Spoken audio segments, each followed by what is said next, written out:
Je vais vous présenter le mode de jeu Chess with Checker. Alors le concept, c'est un mode de jeu à l'aveugle. On voit par contre le positionnement des pièces et des pions, donc du coup représenté par des jetons de dames, et donc blanc pour les blancs, marron ici pour les noirs. Voilà. Donc pour le trouver, vous allez dans Jouer sur Chess.com. Ensuite, on va dans Variantes et dans Variantes, sur la droite, vous faites dérouler et vous tombez sur Chess with Checker. On va commencer avec E4.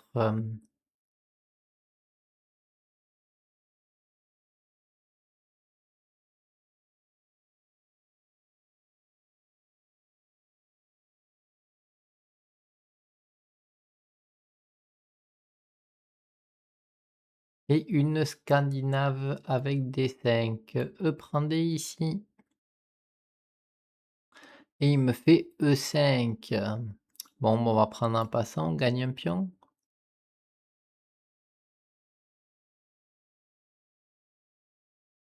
Et il fait F prend. Alors il essaye de faire des trucs bizarres pour me perturber, mais bon, je sais où sont les pièces. Là, nous avons donc un pion noir.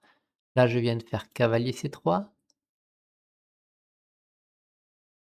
Mmh.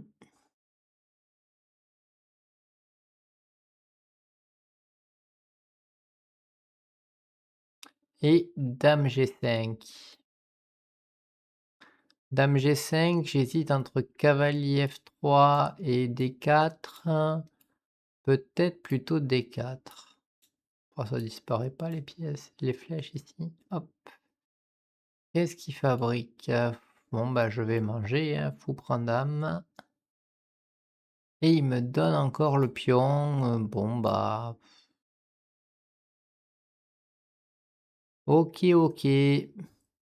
Alors ça peut être une technique c'est-à-dire de perturber l'adversaire avec des coups pas forcément logiques.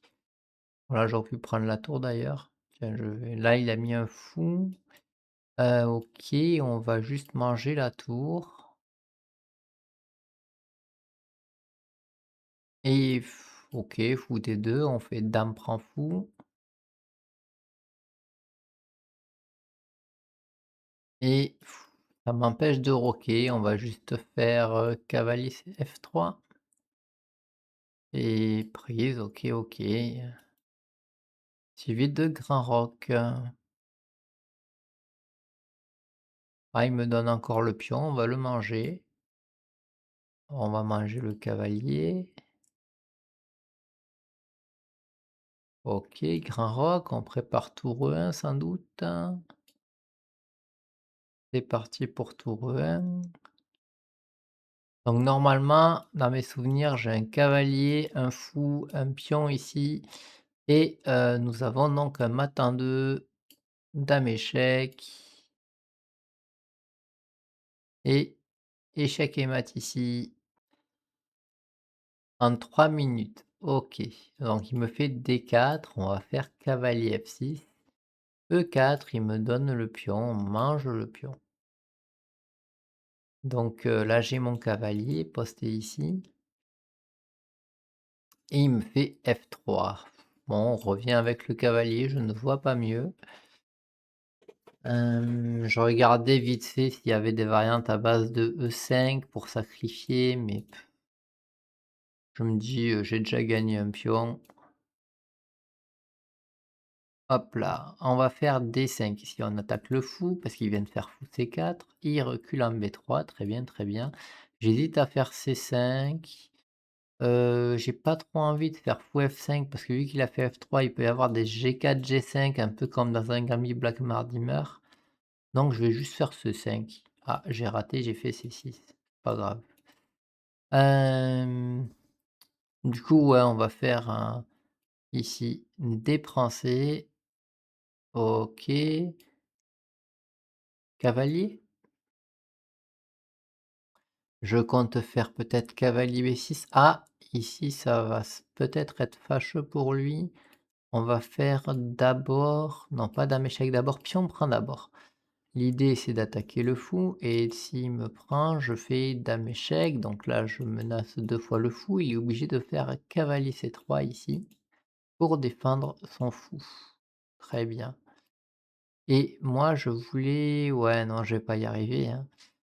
Juste cavalier B6, mais il va reculer son fou. Il joue pas mal.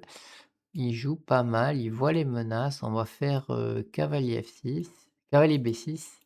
C'est surtout pour sortir le fou de case blanche. Hop là, c'est pour sortir ce fou de case blanche ici. Donc j'ai ma dame ici, on rappelle, un cavalier ici. Lui, il a un pion en F3 ici.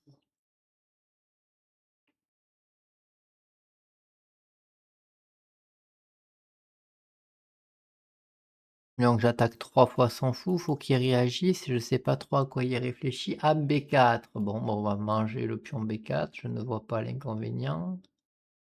Je réfléchis un peu quand même. Non, non, je mange ce pion D4, B4. Mmh, donc j'attaque le cavalier maintenant, qui n'est plus protégé par le pion et il abandonne. Très bien, très bien. Alors ce mode de jeu, c'est une question d'habitude. Lorsqu'on joue aux échecs depuis longtemps, on va trouver ça beaucoup plus facile parce que on a déjà la visualisation quand on ferme les yeux, on voit déjà l'échiquier dans notre tête et le fait de le faire quand on débute ce mode de jeu, ça permet d'aider à la visualisation et donc de progresser aussi aux échecs normaux.